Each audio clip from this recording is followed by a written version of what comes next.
we, assignment-wise, I thought we were clean.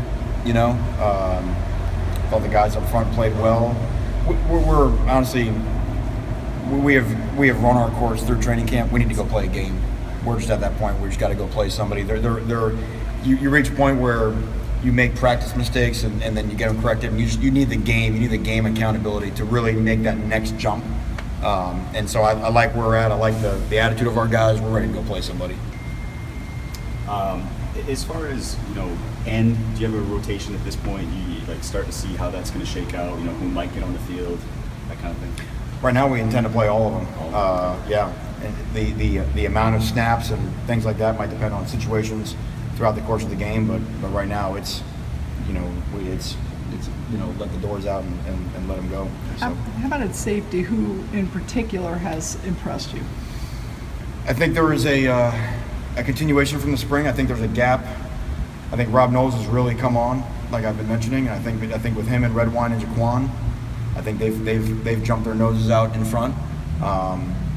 Romeo Finley continues to impress, and Amari Carter. So I think those two are a little bit behind the first three. But I would suspect that all five will play a big role next Saturday. I also wanted to ask you at corner. I know we've heard a lot about Javonte Dean, and Delaney. But how is Delaney doing in particular? D is doing very well. D has really solidified his spot as one of our corners. The next spot is Michael Jackson. He has had the best camp of anybody besides Delaney. So he'll be out there for the first play of the Bethune-Cookman game, and we track everything they do in terms of assignments and plays surrendered and plays given up, and Mike's a guy that's really improved over the past 12 months. And then and a guy like Malik will be right behind him with Trajan and Dean.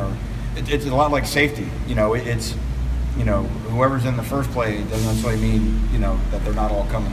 Do you see Malik right now as more of a nickel and dime guy, Jackson on the outside? Not necessarily. No, not necessarily, because we like Malik on the outside. We like his, the skill set that he brings us out there. This is just simply, having a competition and rewarding consistency.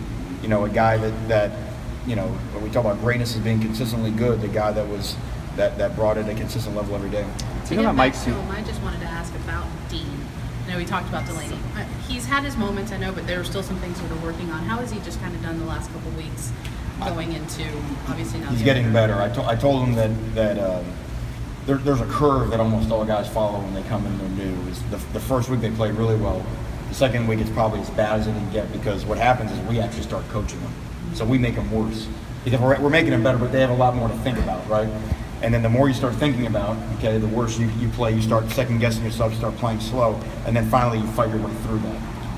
And that's where Javonte is right now. He's fighting his way through that, and you're starting to see his confidence come back, because his ability is there. But in this game, you have to know what to do, and it's a game of execution.